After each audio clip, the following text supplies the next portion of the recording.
guys, Qoheleth here. Finally, Liberator deck ready for you and ready to give it to you.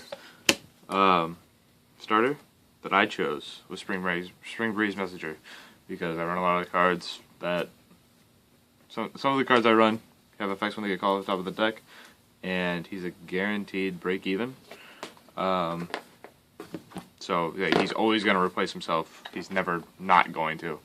I mean, there's a couple other starters you can run. I know some people like Wingle Liberator. I personally do not. Just because I don't feel Blaster Blade is good enough to run at 4, which you pretty much have to do in order to make the most out of Wingle Liberator. It's mostly because you have to call him out of Soul, which is not, you don't always ride your optimal ride target, so that's my major issue with him. And the other starter that people run is Kron. Kron's fine. Kron's, he's a standard grade 3 searcher. Everyone knows what Kron does. If you like Kron, run Kron. I prefer Spring Breeze, so that's why I'm running Spring Breeze. So let's start with grade 3s. So I've got 3 Alfred. Alfred's a big All-Star in this deck, obviously. He swings for big numbers.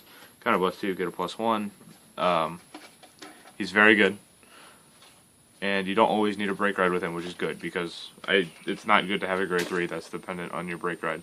Now, I only run 3 of him because I'm still testing. I might bump him up to 4 and cancel it back down. I might run 8 grade 3s. I'm only running 7. But that's another thing that people, have their own opinions on. 8 grade 3s, 7 grade 3s, it's whatever. I've been running 7 for the past couple months, and I like 7. But I just gotta figure out if I like Alfred more than Ganslot, or vice versa, or what I'm gonna end up doing. So obviously, for Ganslot, break right of the deck. If you're not playing, Retire, his limit break is great, because you should be able to fill the field pretty okay. If you are playing against Eradicators or anything that retires, a little bit of uphill battle. They always want your rear guards. They want them all the time. They want them more than your vanguard.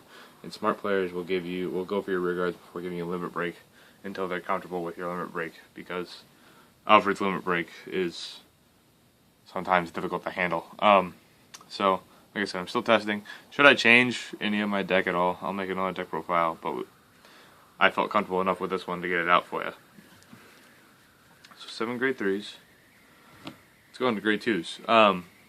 Grade 2s is where a lot of variants can come in with builds. So I am running 3 Escrod.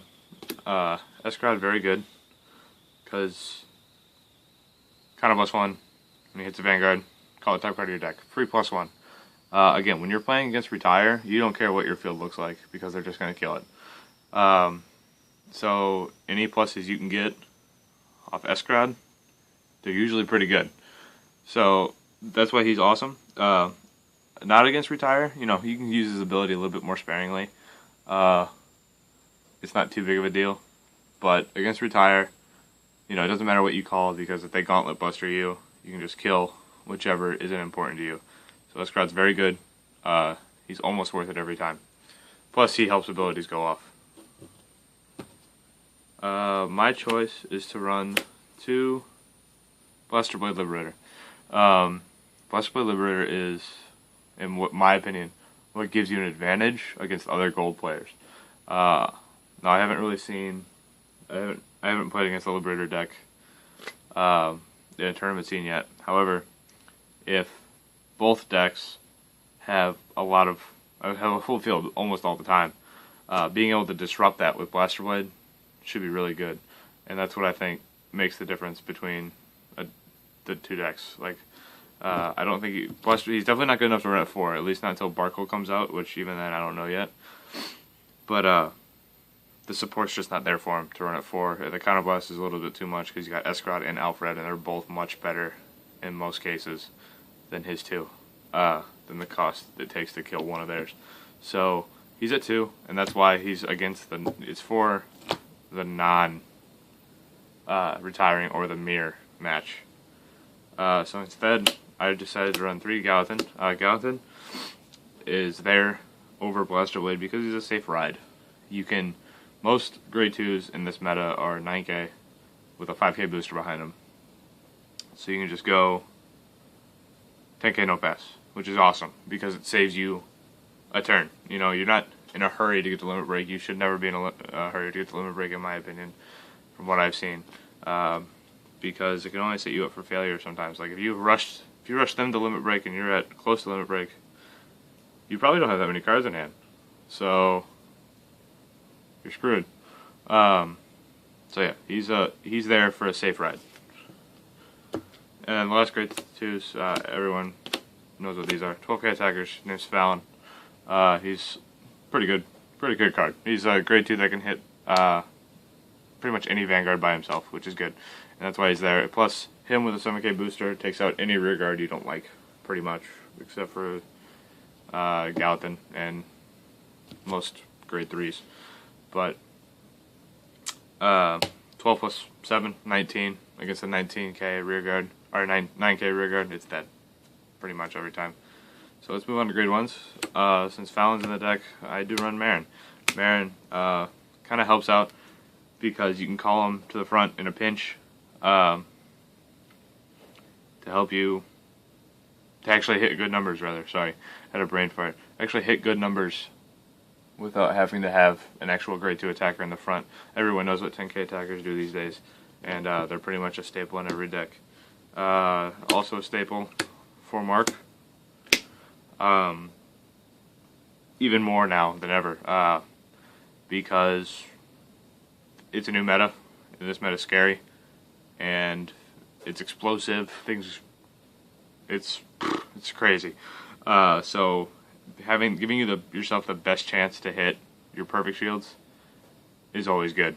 Obviously, Q walls just came out in Japan, so we'll see how those go. But obviously, we don't have access to those in English, so 4 perfects it is.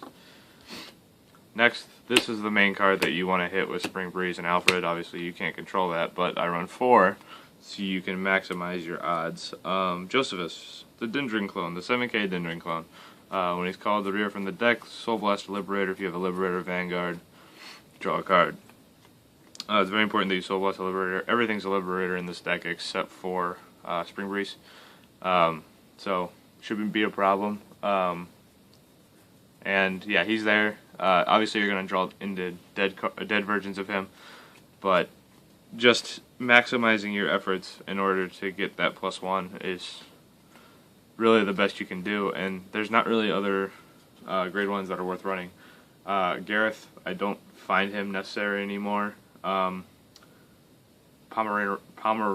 I think that's the name of it. The Haugen clone, the kind of +1 +1000.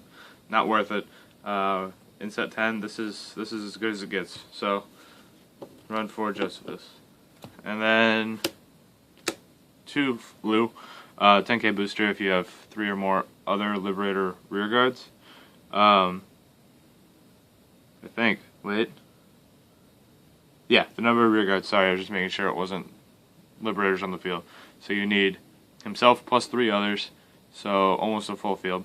He doesn't always go off, but in the mirror match he will go off almost all the time. So Alfred swings for 31 and Ganslot swings for 23 at limit break. Yeah, that's really all he's there for. There's, like I said, there's not much else to run, so he's not bad. Now for triggers, I mean, break red meta. Everyone is all over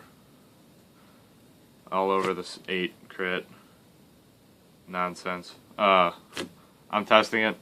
If I can deal with it, I will. If not, I'll throw in a Speeder Hound for my 5th draw. It takes a lot of getting used to.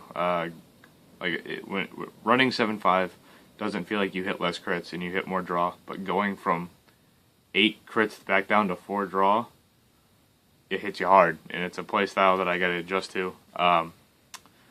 But I gotta keep up. So we'll see how it goes. Like I said, if I update anything, I'll put it somewhere in the around description box probably. So I already just gave away my trigger lineup. So 4 draw and 4 heal.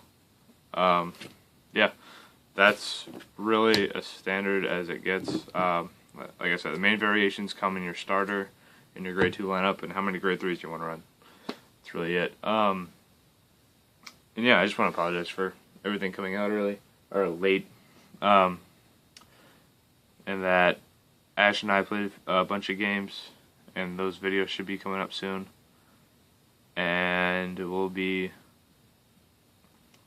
coming out with other videos of other deck profiles from set 10. I think we counted 10 deck profiles from set 10 that we were planning on building.